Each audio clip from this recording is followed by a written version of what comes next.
xotin-qizlarning huquq va manfaatlarini to'liq ta'minlash, ularning qadr-qimmatini ulug'lash yangi O'zbekistonning davlat siyosatida yetakchi o'ringa qo'yilmoqda.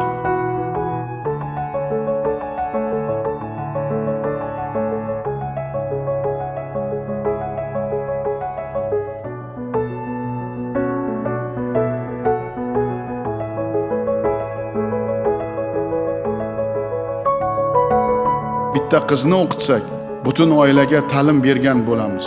Agar oila bilimli, ma'rifatli bo'lsa, jamiyatning ongi, madaniy darajasi ham yuksaladi.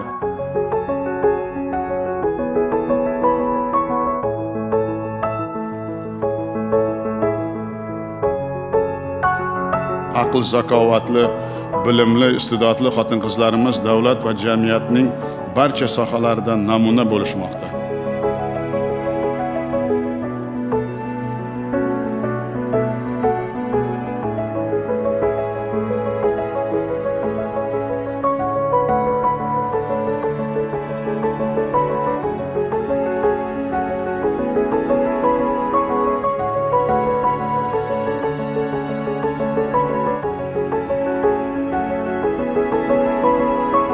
Bir haqiqatni barchamiz yaxshi tushunib olishimiz zarur. Ayollarning tashvish va mashaqqati ham, zimmasidagi mas'uliyati ham erkaklarga nisbatan ancha yuqori.